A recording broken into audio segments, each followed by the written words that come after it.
Today I actually have a special car, the most special car I've had on my channel.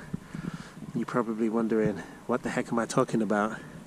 This is just a basic Honda Civic, which is true, but it's actually my daughter's Honda Civic.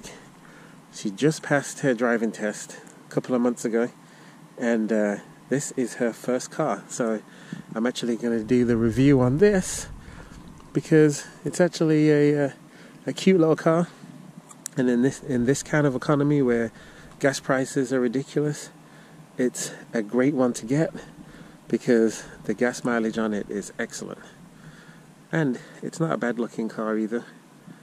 All blacked out windows, which obviously is not stock, but overall it's pretty nice.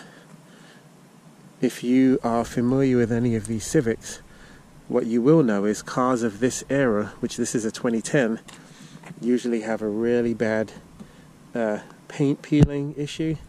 This is the only little bit of paint peel that this car has, but I've seen Hondas where the whole hood of the car and the roof is pretty much peeling off all the way. So this one was a pretty good example to get because the paintwork on it, yes, it has some scratches and some dents, but overall it is actually quite nice, even though it needs a wash. So let me give you a little bit of the specs on this one. So this is a 2010 Honda Civic LXS. It is a 1.8 litre 4-cylinder, and it's actually a single overhead cam. You know, the newer cars nowadays have dual overhead cam, so it does have that. And it is an automatic, I believe a 5-speed automatic, and it makes 140 horsepower and 128 pound-feet of torque. But here's the kicker: the gas mileage is 26 in the city and 34 on the highway, which is excellent.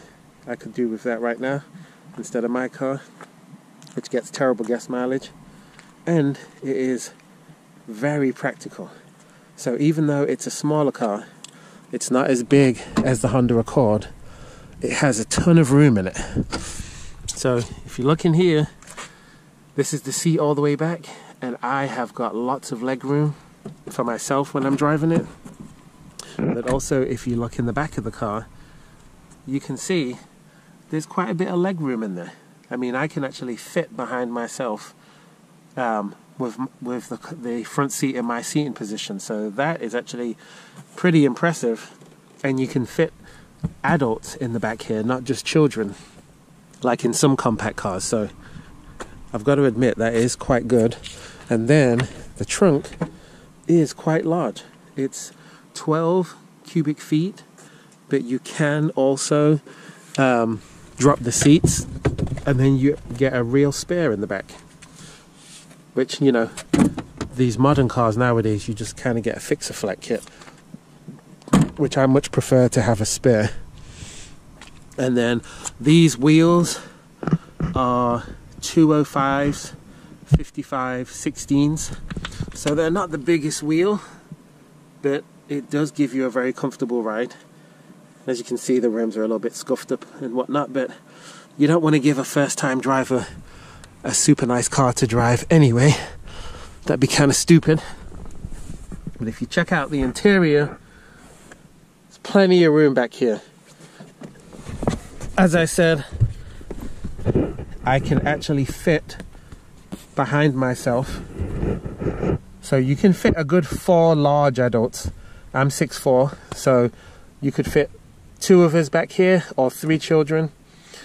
You do get a door pocket, so it's kind of dark. Let me open this up.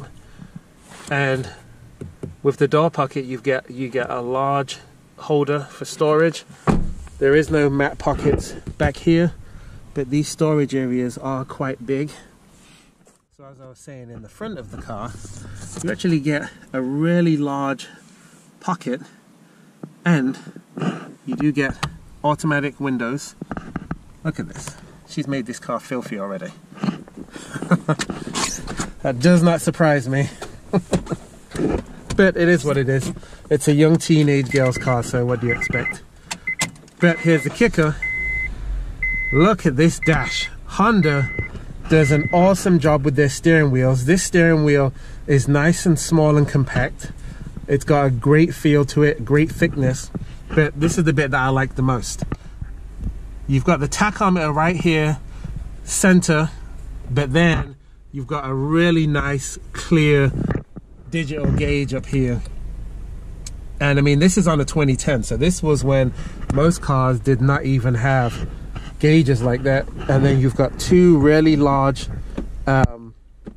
pockets for storage, and you've got quite a large glove compartment, easily as big as the glove compartment in my Impala. Not glove compartment, you know what I mean, center console. And then the glove compartment itself is quite big. It's got my other camera in there. It's got her sparkly steering wheel cover, which I'll put back on after the review. But it doesn't have heated seats or anything like that, which is fine. I mean, we are talking about a 2010 budget economy car. All of this stuff is cheap plastic, but you know, in order to make a cheap economy car, you've got to cut costs somewhere. So I don't really have a problem with that. Radio and everything works, air conditioning works, and it's a very easy car to drive, and it's very smooth, and it's actually quite the gas saver. I mean, I'm quite impressed with it. And you know, Honda and Toyota reliability is a thing that everybody knows about, so it's definitely a good buy in my opinion. But enough rambling on.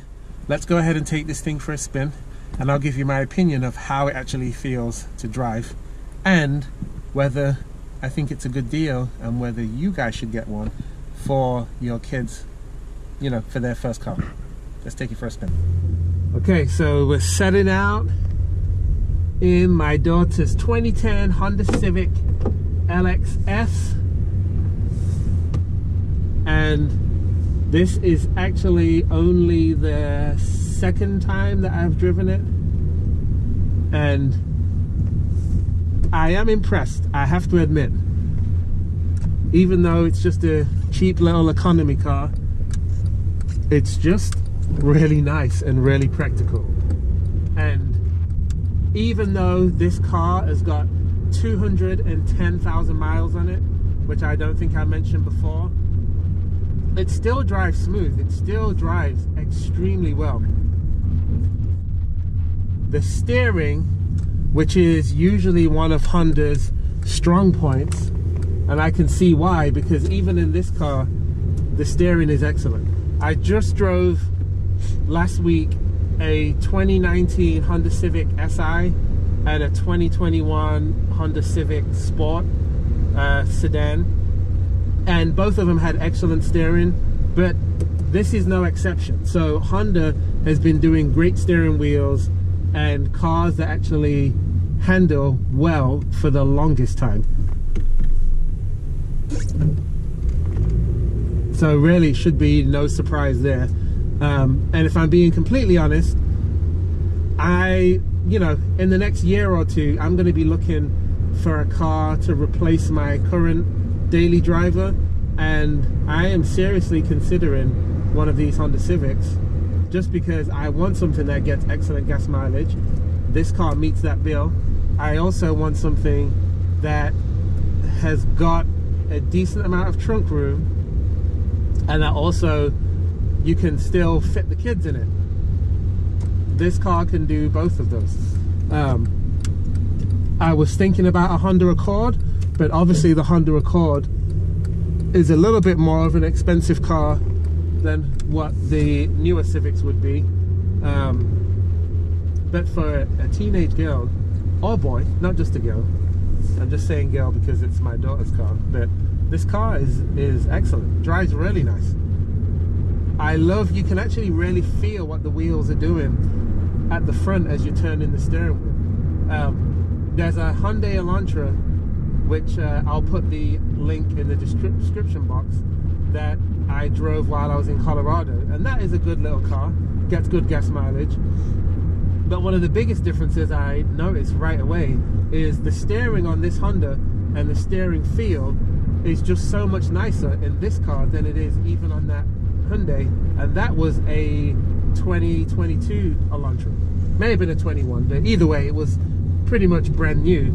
And yeah, the steering in this is just as good. Okay, let me get on the gas a little bit.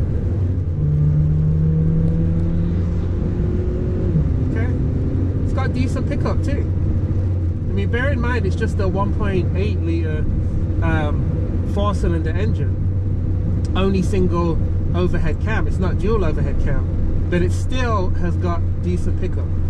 Now, you're not going to win any drag races.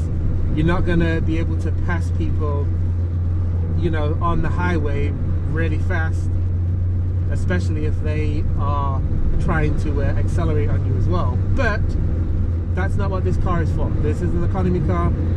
It's made for good gas mileage. The seats, they're not bucket seats, but they actually hold you in place quite well, and they're very comfortable, very comfortable. And the type of cloth that is in this seat is extremely durable.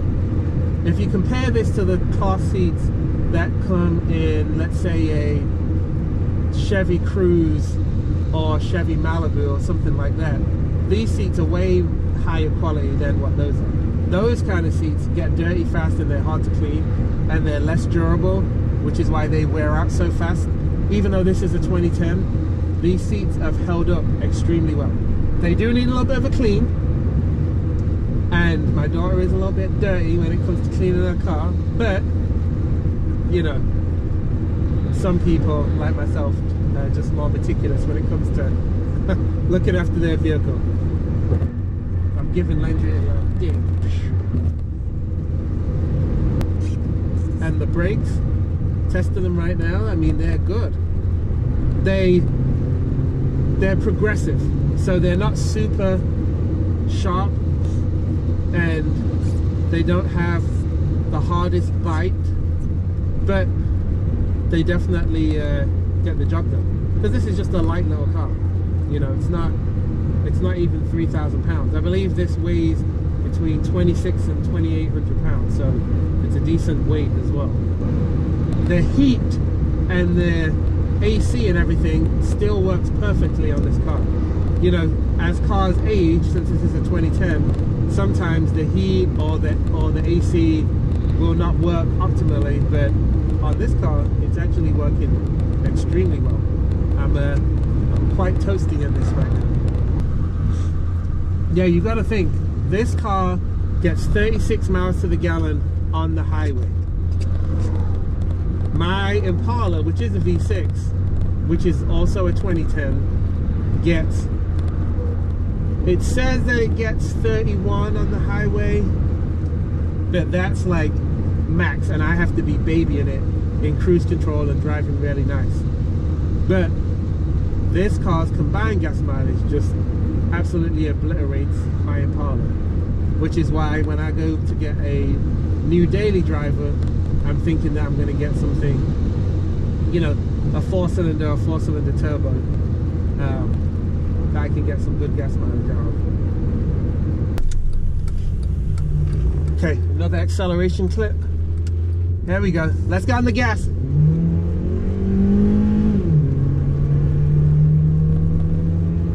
Oh, baby. There we go. Oh, it's picking up nice now. Okay, so when you put your foot down from a dig, it's not that fast, but I feel like once you get, once you actually get past 60 miles an hour, then the car actually starts pulling quite decently.